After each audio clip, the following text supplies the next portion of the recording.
الحمد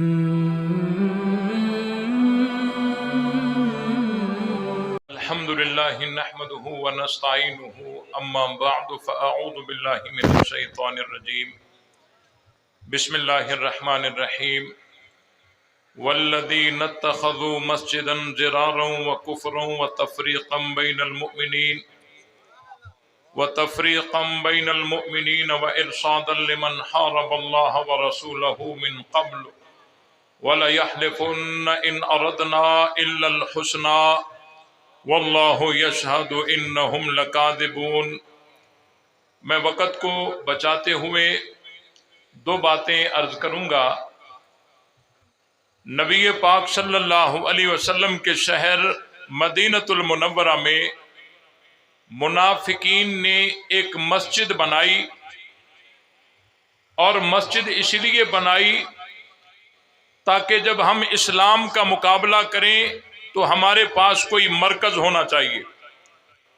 یوں مسجد بنا کر اور حضور علیہ السلام کی خدمت میں چل کر آئے اور عرض کی کہ اے اللہ کے رسول، ہم نے مسجد اس لیے بنائی ہے تاکہ کوئی بیمار ہو، کوئی کمزور ہو، کوئی معذور ہو، وہ آپ کی مسجد تک نہ آ سکتا ہو، وہ یہی نماز پڑھ لے گا۔ آپ ہمیں ڈیٹ دے دیں تاکہ ہماری مسجد میں آ کر آپ افتتاح بھی کریں اور نماز بھی پڑھائیں۔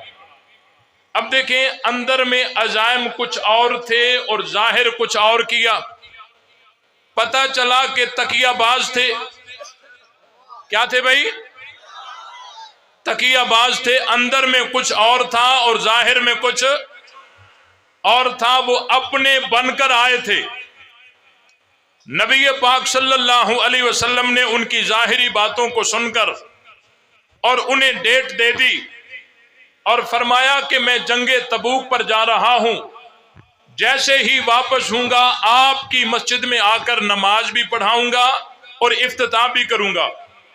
آپ علیہ السلام یوں کہہ کر جنگ تبوک پر چلے گئے اور یہ منافقین اپنے علاقے میں چلے گئے۔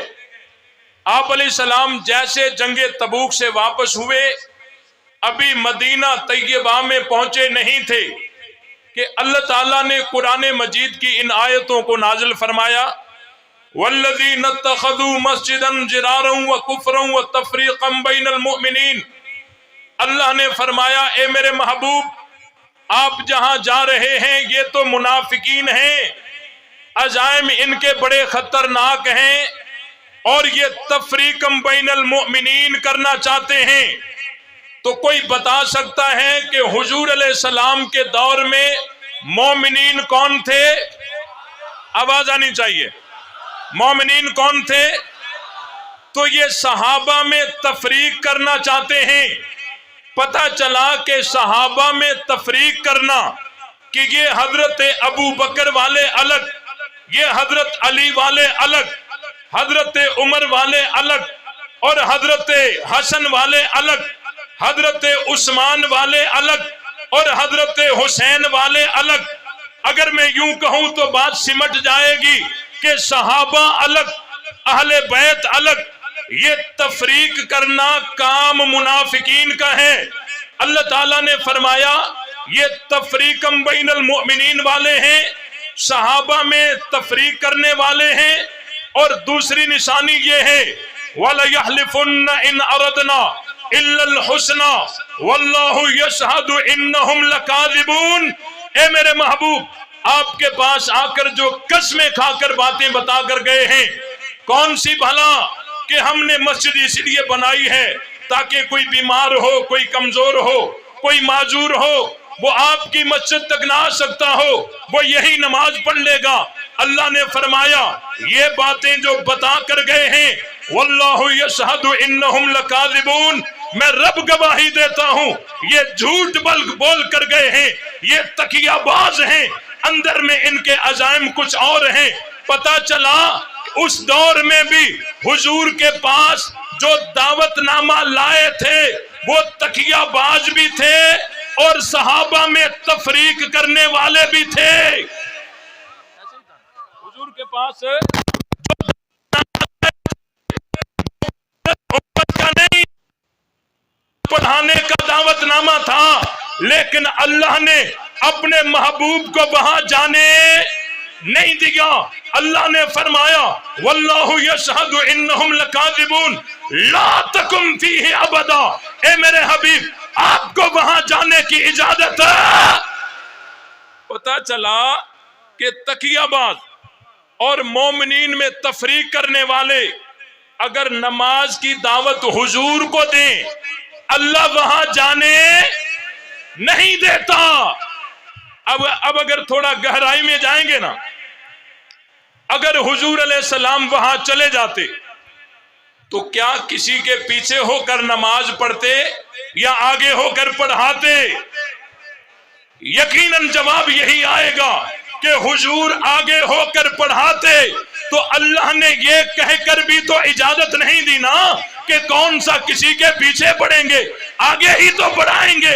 پتہ چلا کہ اگر صفوں میں تکیہ باز ہوں تو مصلی پر حضور کو بھی اجازت نہیں. صفوں میں اگر تکیہ باز ہوں تو مصلی پر حضور کو بھی اجازت نہیں. ایک اور بات ہے، یہ حضور کو دعوت دینے والے تھے کون؟ منافقین تھے. ان کے دل میں حضور کی محبت تو نہیں تھی. اگر محبت ہوتی تو کلمہ پڑھ کر مسلمان نہ بن جاتے. پتہ چلا ان کے دلوں میں محبت بھی نہیں، پھر بھی اصرار کر رہے ہیں کہ حضور ہمارے پاس آ جائیں، ایک دفعہ ہمارے ساتھ بیٹھ جائیں. یہ اصرار بلا محبت کیوں ہو رہا تھا؟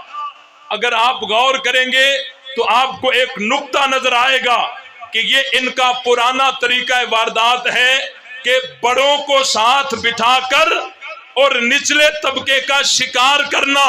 کہ حضور علیہ السلام اگر ہمارے پاس ایک دفعہ آ جائیں گے، ہمارے ساتھ بیٹھ جائیں گے تو حضور کو اپنے ساتھ بٹھا کر ہم لوگوں کو آسانی سے گمراہ کر لیں گے کہ جی اگر ہم خراب ہوتے تو حضور ہمارے ساتھ کیوں ہوتے.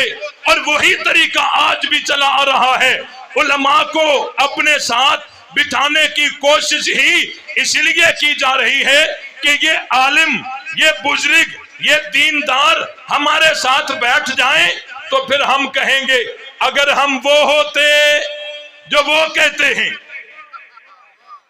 اگر ہم وہ ہوتے جو وہ کہتے ہیں تو یہ بڑے ہمارے ساتھ کیوں ہوتے؟ اگر ہم وہ ہوتے جو جھنگ والے کہتے ہیں، اگر ہم وہ ہوتے جو خیر پور والے کہتے ہیں. اب تو سب کہتے ہیں صحابہ کے دشمن کو کیا کہتے ہو؟ آواز آنی چاہیے، آواز آنی چاہیے. اگر ہم وہ ہوتے جو یہ کہتے ہیں یہ بڑے ہمارے ساتھ کیوں ہوتے؟ یہ زور اس لیے دے رہے تھے لیکن اللہ تو سینوں کے رازوں کو جان رہا تھا نا. اللہ نے فرمایا لا تکم فیہ ابدا. اے میرے حبیب آپ کو وہاں جانے کی اجازت نہیں ہے. پتہ چلا کہ تقیہ باز صحابہ میں تفریق کرنے والے اگر پیغمبر کو دعوت دیں رب وہاں اپنے حبیب کو جانے نہیں دیتا. اور جو نبی کا سچا وارث ہوگا وہ کبھی ان کی دعوت پہ جا سکتا. آخری بات آگے اللہ تعالیٰ نے فرمایا لَمَسْجِدٌ أُسِّسَ عَلَى التَّقْوَى مِنْ أَوَّلِ يَوْمٍ أَحَقُّ أَن تَقُومَ فِيهِ. اللہ تعالیٰ نے فرمایا اے میرے محبوب آپ کو وہاں جانے کی اجازت نہیں ہے.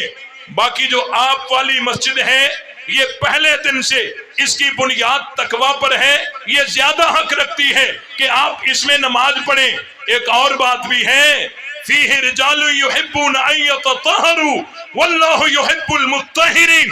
اور اس مسجد میں ایسے نمازی ہیں جو پاکی کو چاہتے ہیں، اللہ پھر ان کو چاہتا ہے. مسجد بھی اچھی ہے، نمازی بھی اچھے ہیں. تو حضور کی مسجد کے نمازی کون؟ آواز آنی چاہیے. حضور کی مسجد کے نمازی کون؟ تو آپ علیہ السلام یہاں فجر کی نماز پڑھ رہے ہیں، ان کے ساتھ رب نہیں روکتا. ظہر میں بھی ساتھ ہیں، رب نہیں روکتا. مغرب میں بھی ساتھ ہیں، عشاء میں بھی ساتھ ہیں. یہاں رب ایک نماز کے لیے جانے نہیں دیتا. یہاں اللہ بھیج رہا ہے اور یہاں نمازیں بھی ہو رہی ہیں. صرف نمازوں میں ساتھ نہیں، بدر میں بھی ساتھ ہیں، عہد میں بھی ساتھ ہیں.